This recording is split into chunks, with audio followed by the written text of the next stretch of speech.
My own mother. Said children were evil, tried to terminate my pregnancy. Without my consent, broke into our house, lied to CPS and HR, and then stalked me across state lines until we escaped. My mom hates children more than anyone I've ever met. When I was a kid, she would straight up ignore me and had a babysitter literally raise me until I turned 14. I always asked her why she had me if she disliked kids, and she would tell me it was a mistake. Well, I've always been completely opposite to my mom, and have always dreamed of having a really big family. But whenever I told my mom about how she'd be an amazing grandmother, she'd shut it down, saying kids are a waste of time. She'd say that was time I could be using to take care of her. I remember feeling crushed, but I also knew in the back of my mind that my mom's opinion wasn't right, and I could live life independent from her wants when I grew up. Fast forward to now. I'm 28 and pregnant. My bump was huge, so I knew it was finally time to bite the bullet. And at the last family reunion, I did just that. My husband was someone my entire family, even my mom, had approved of. And one time she even made a joke that if I had babies with anyone, it should be with him. So when we knocked on my mom's door, I actually had a smile on my face until she opened it. Her eyes immediately welled with tears. Please tell me you just got fat. I'm pregnant, Mom. Her fists clenched by her side, and for a second I thought my husband would have to step in to protect me. How could you do this to me? After everything? In response, I didn't shout, leave, cry, none of that. I did what the pregnancy hormones told me to do. I went in to hug my mom. I guess the little girl in me just wanted her support. But instead of hugging me back, or even just standing there, she pushed me off on my belly so hard it almost unalived my baby. My husband held me, and I could tell he wanted to defend me, but I gave him a hand gesture as if to say, it's not worth it. So finally, we started to walk away. The second we got to the car, my phone was buzzing with messages. My mom was spamming me with links to pregnancy termination clinics, their opening hours, and even money to have the procedure done. I immediately broke into tears. My husband lunged at me for a hug and reassured me that any mother would be lucky to have me as a daughter. I asked him if we could do the thing, and he held my hand and said yes. You see, with the pregnancy hormones, I've been getting upset a lot more than usual, and the only thing that's helped me is by talking to myself out loud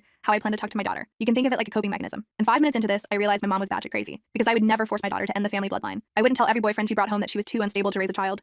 I wouldn't congratulate her when she had a miscarriage. I wouldn't encourage her to smoke at a young age just to promote infertility. And most importantly, I wouldn't attack her when she came home with a baby bump. For the first time, everything became clear. Her behavior wasn't my fault. I didn't have to please her anymore. My husband must have seen the look of realization on my face because he just said, I'm so proud of you. But his words were distant, far away, because my mind was clouded with anger, fury. I practically slammed the car door open and stomped to my mom's front door, with one hand on my belly and the other in a clenched fist by my side. She opened it, and this time she was the one to hug me. Honey, you won't regret this. I stared at her eyes, right into her soul. Mom, I'm going to give birth. Me and my husband are going to raise my beautiful baby girl, and we are going to have a beautiful family together. The more I spoke, the angrier she got. And by the time I was done, her face was ghost white, and I actually thought she was going to pass out. She really looked like she was at a loss for words, but I was wrong. So after everything I've done for you, this is how you repay me? You're a perfect example of why no one should ever have kids. Everything? I erupted. You barely acknowledged my presence until I turned 14. And even then, I was more like a slave than your daughter. I could tell she wasn't expecting me to respond, because she just stared at me with her mouth slightly open. But I kept going. Do you remember the first doll that I brought home? You cut it into pieces from the neck down, and threw the parts all around the house and forced me to clean it up. That was for your own good? Enough. I interrupted. I had had enough. My husband lightly put his hand on my lower back, and we just left. As he drove us home, I was completely silent. I felt my baby kicking, and knew she could never meet her grandmother. But above all else, I was filled with regret. Regret for how I had let her treat me, how long I had been walking on eggshells around her, how I had spent my whole life trying to make her happy. But that regret was soon replaced with anger again. I knew I had to do something, not just for me, but for my baby girl, because my mother was coming back into my life, as she did not want me to have a baby. Later that night after we got home, I sat at our kitchen table staring at my phone. The screen showed dozens of messages from my mom, each one more desperate than the last. The most recent one read, I'm coming over tomorrow. We need to talk about this rationally. My stomach dropped. The thought of facing her again made me physically ill. Ben noticed my expression and took the phone from my hand. His face darkened as he scrolled through the messages. You don't have to see her, he said firmly. We can change the locks, get cameras, whatever you need. I shook my head. That won't stop her. You don't know her like I do. And he didn't. My mom had this way of worming into people's lives, making herself seem reasonable to outsiders while terrorizing me in private. She was charming when she needed to be, convincing. She managed to turn family members against me before when I didn't do what she wanted. Her manipulation tactics were refined to an art form over decades. I grabbed my phone back and pulled up my contacts.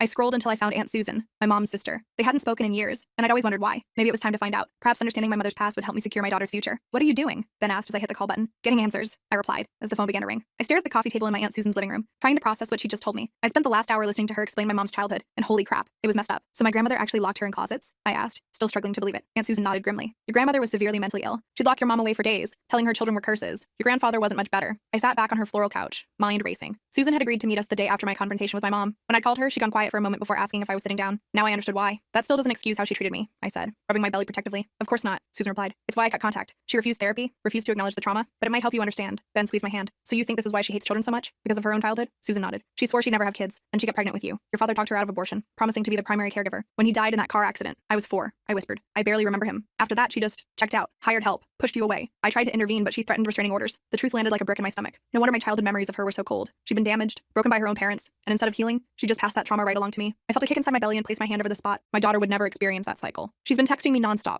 I said. Says she's coming over today to fix this problem. Susan's expression hardened. Patricia always thought she could control everything. Don't let her anywhere near you. We left with Susan's promise to support us and a folder full of childhood photos she'd saved of me, ones my mother had discarded. As we drove home, I scrolled through increasingly desperate texts from my mom. The last one sent chills down my spine. If you won't handle this, I will. When we got home, I noticed a familiar car parked down the street. That's my mom's car, I told Ben, panic rising in my throat. Stay in the car, Ben said, suddenly alert. I'll check the house first. I clutched his arm. No, we should call the police. Let me just make sure she's actually broken in before we do that, he insisted. I watched nervously as Ben approached our front door, which appeared undamaged. He used his key, disappeared inside, then reappeared moments later, giving me a thumbs up. I exhaled shakily and waddled up our walkway. Our house seemed untouched, but I felt uneasy. Why is her car here if she's not? Ben locked the door behind us. Maybe she's walking around the neighborhood. I'll check the backyard. While Ben checked outside, I wandered into our kitchen for water. That's when I noticed it. The drawer where we kept important documents was slightly ajar. I pulled pulled it open and immediately felt sick. My prenatal vitamins were there, but the seal was broken and they looked different. Ben, I yelled, panic rising. Something's wrong with my vitamins. He rushed in, took one look at the bottle and grabbed it. Don't touch them. Did you take any today? No, I forgot this morning, I said, suddenly grateful for my pregnancy brain. Do you think she? The doorbell rang, making us both jump. Through the peephole, I saw my mother, smiling pleasantly like nothing was wrong. Ben pocketed the vitamin bottle and opened the door just a crack, blocking her view of me. Patricia, this isn't a good time, he said firmly. Nonsense, she replied, her voice sickly sweet. I brought lunch for my daughter. We need to talk things through rationally. I stepped into view, keeping my distance. Mom, did you break into our house? Her smile faltered for just a second. What? Of course not. The spare key is still where you always keep it, under the turtle figurine. I just wanted to tidy up before you got home. Ben tensed beside me. We never told you about that key. An uncomfortable silence fell. My mom's expression shifted, the pleasant mask slipping to reveal something colder underneath. Well, Jennifer must have mentioned it. Get out,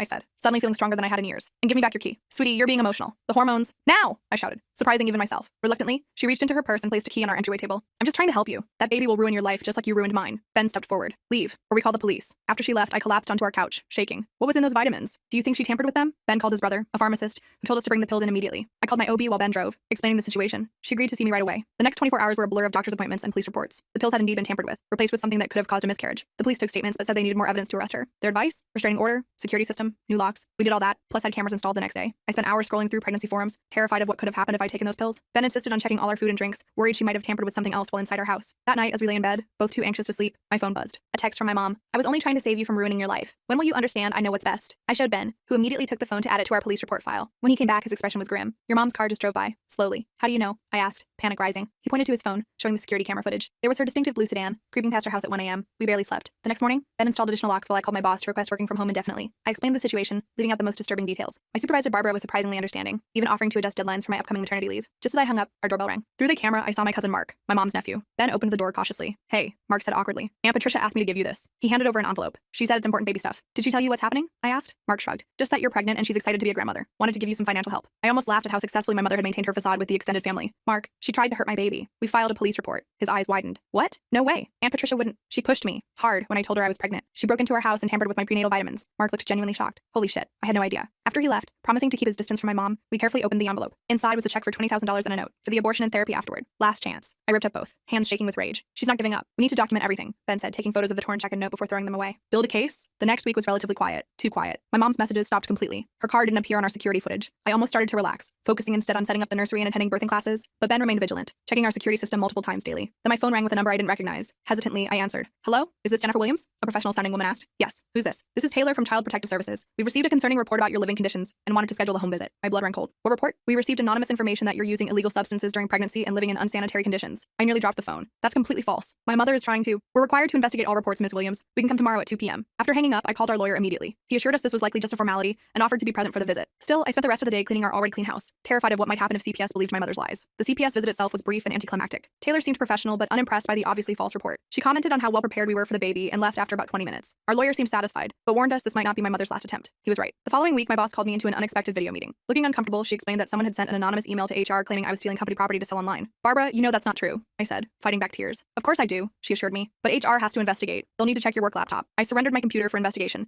knowing they'd find nothing but increasingly fearful of what my mother might try next. The company cleared me 3 days later, but the damage to my reputation had been done. Coworkers gave me strange looks during video meetings, and I heard whispers had started about what else I might be hiding. She's trying to isolate you, Ben said that night as I cried in frustration. Make you dependent on her. It's working, I admitted. I'm scared to leave the house, scared to talk to anyone. What if she contacts my friends next? My doctor? Ben held me tightly. We won't let her win. I tried to believe him, but my mother's invisible presence seemed to be everywhere. I jumped at every phone notification, flinched at unexpected knocks. The pregnancy, now in its 7th month, was becoming increasingly uncomfortable, and the stress wasn't helping. Then came the bombshell. Aunt Susan called, her voice strained. Your mother's been telling family members you're mentally unstable. She's saying the pregnancy triggered a psychotic episode, and you've been making up stories about her. What? Who believes her? Some do, Susan admitted. She's very convincing. She's shown them texts where you apologize for imagining things and ask for her forgiveness. I never sent those, I protested. I know, she probably faked them. But Jennifer, she's saying she's going to petition for emergency custody of the baby when it's born, claiming you're unfit. I felt like I might throw up. Can she do that? Not successfully with your documentation, but she could make things difficult, involve courts temporarily. After hanging up, I showed Ben our latest security footage, my mother driving by again, this time in daylight. I can't take this anymore, I told him. She's everywhere. She's poisoning everyone against me. Not everyone, Ben insisted. Susan believes you. Your friends believe you. I believe you. We have evidence. The next day brought another escalation. My childhood pediatrician called, sounding concerned. Jennifer, your mother contacted me. She's worried about your mental health during pregnancy. Doctor. Casey, she's lying, I said desperately. She's been harassing us, trying to hurt the baby. There was a pause. That's not what she described. Jennifer, pregnancy can sometimes trigger mental health issues. Would you consider coming in to talk? I felt a surge of betrayal. This man had treated me for 18 years, and he was believing my mother over me. I have a new doctor now, I said coldly, and hung up. She's building a case, I told Ben that night, panic rising. Getting people from my past to vouch for her version of events. Ben paced our living room. We need to go on the offensive. We have the tampered vitamins, the security footage, the threats via text. Let's take it to the police again. The officer we spoke to seemed more receptive this time, especially after seeing the vitamin analysis from the lab.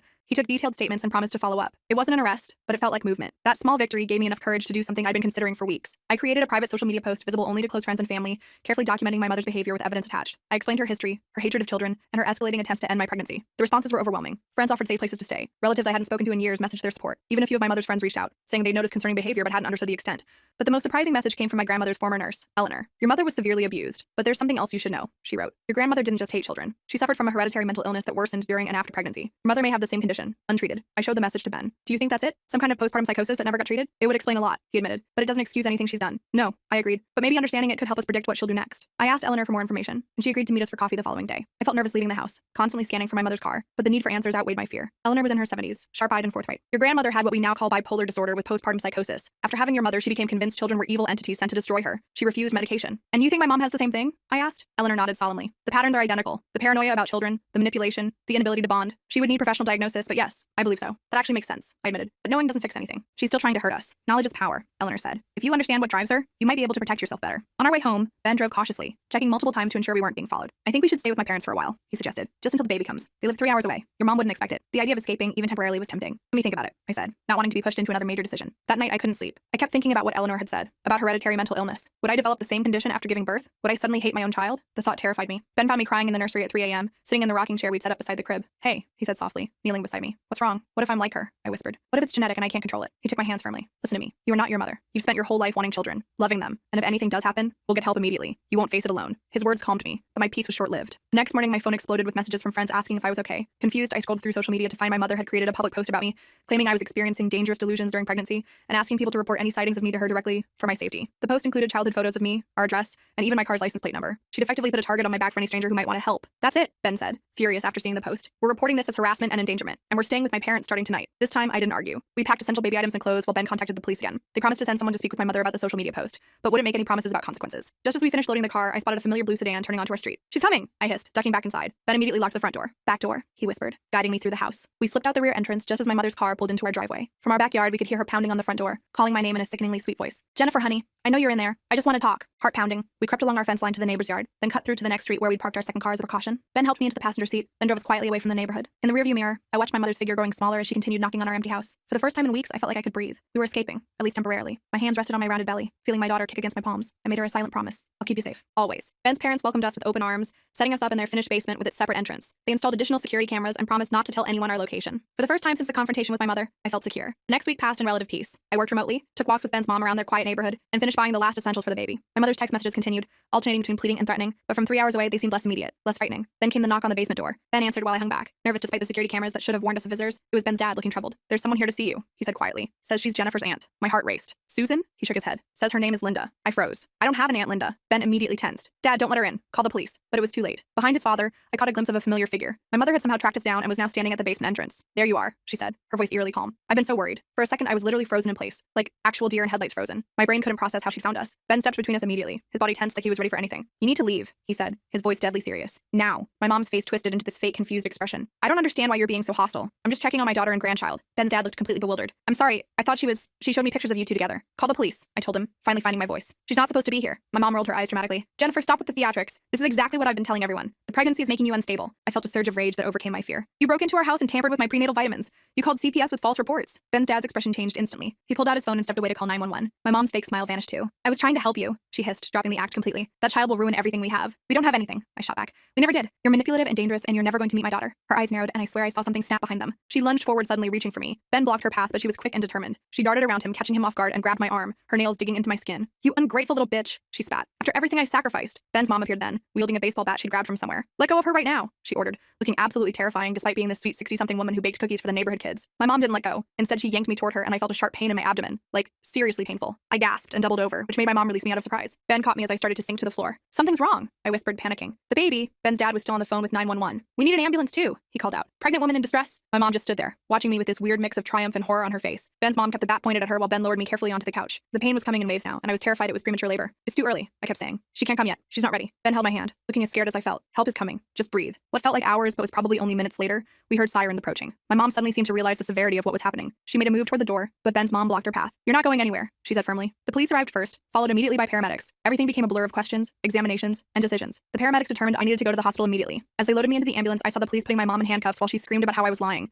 how I was the crazy one. The hospital trip is mostly a haze in my memory. I remember the doctors rushing around, the ultrasound showing my daughter's heartbeat, thank God, and the diagnosis, partial placental abruption. Not catastrophic, but dangerous. They kept me for observation, pumped me full of medications to prevent premature labor, and monitored the baby constantly. Ben never left my side. He slept in that uncomfortable hospital chair for 3 straight nights. His parents took turns bringing us food and clean clothes. On the second day, a police officer came to take my statement. She was surprisingly understanding. Your mother is being held on multiple charges, she told me. Breaking and entering, tampering with medication, assault, violation of the restraining order, and now potentially causing bodily harm to you and endangering your unborn child. I felt weirdly numb hearing all that. Like, I should have been relieved, but all I could think about was making sure my baby was okay. Will she stay in jail? I asked. The officer hesitated. For now, but you should prepare for the possibility of bail. We'll notify you immediately if that happens. After the officer left, Ben squeezed my hand. We'll figure it out, one step at a time. The doctors released me after 4 days with strict instructions for bed rest until my due date. No work, no stress, minimal movement. Ben's parents insisted we continue staying with them so they could help take care of me. I was actually grateful. Their house felt safe in a way ours no longer did. A week after the hospital incident, Aunt Susan came to visit. She brought a care package and looked absolutely devastated when she saw me. I'm so sorry, she said, hugging me carefully. I should have warned you about her earlier. I should have done more. I shook my head. You tried. You were the only one who ever tried. Susan had news about my mom. Apparently the judge had denied bail. Considering her a flight risk and danger to others, she'd be held until trial, which was scheduled for after my due date. Susan told me, the prosecutor wants to know if you'd consider allowing a psychiatric evaluation as part of the case. They think it might explain her behavior, though it won't excuse it. I thought about what Eleanor had said about hereditary mental illness. Yes, I decided. I want to know if she has what my grandmother had. The next few weeks passed in a strange limbo. I followed doctor's orders, staying mostly in bed and trying not to stress. Easier said than done. Ben worked from home to stay with me. His parents were amazing, bringing me books, keeping me company, and helping prepare for the baby. My boss Barbara was understanding about my extended leave, especially after I explained the full situation. My coworkers sent a giant care package. Friends visited when I felt up to it. For the first time in my life, I felt truly supported by a community of people who cared about me. At 38 weeks, just 2 weeks before my due date, I went into labor naturally. It was long and painful, but everything went smoothly. After 19 hours, our daughter came screaming into the world, perfectly healthy despite everything. We named her Lily, after Ben's grandmother. Holding her for the first time,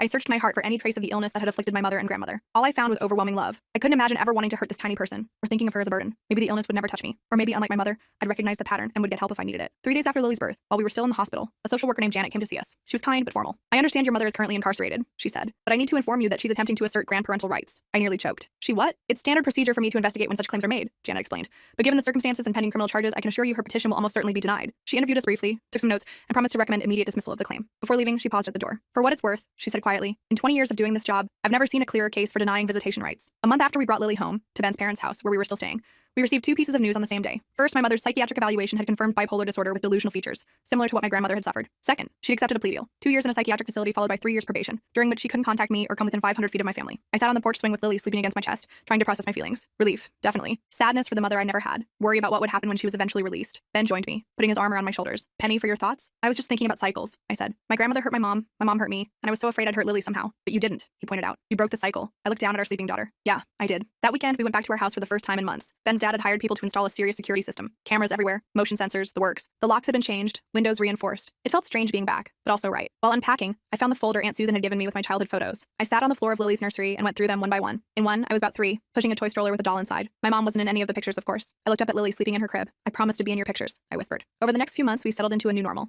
I returned to work part-time. Ben's parents visited weekly. Aunt Susan became a regular fixture in our lives, delighted to be a great aunt. The court formally denied my mother's petition for grandparental rights, citing the clear and convincing evidence of potential harm to the child. On Lily's first birthday, we had a small party, just family and close friends. As I watched her smash her cake with chubby hands, laughing hysterically, I felt completely at peace for the first time in maybe ever. The doorbell rang, and I tensed momentarily, an old habit that hadn't quite died. But it was just Eleanor, the nurse who'd helped us understand my family's history. She'd become something of a mentor to me. How are you feeling? She asked, hugging me. Good, I said, and realized I meant it. Really good, actually. She nodded approvingly. You know, the test of breaking a cycle isn't just avoiding the obvious mistakes. It's creating something better in their place. I watched Ben swing Lily around while she giggled uncontrollably. Susan was taking photos. Ben's parents were setting up more food. I think we're doing okay on that front, I said. Later that night, after everyone had gone and Lily was asleep, Ben and I sat on the couch with a glass of wine. I've been thinking, I said cautiously. Maybe in a year or so we could try for another baby. Ben looked surprised. Really? After everything? I nodded. I always wanted a big family, remember? I'm not going to let fear change that. He smiled and kissed me. Whatever you want, I'm with you all the way. I leaned against him, thinking about how far we'd come. My mother would be in treatment for another year before her probation began. I knew we'd face that challenge when it came, but for now, we were safe. We were happy. And most importantly, we'd broken the cycle for good. I didn't need my mother to be whole. I had built my own family, created my own support system, and Lily would grow up surrounded by love, never doubting for a moment that she was wanted and cherished. That was my victory, and nobody, not even my mother, could take it away from me.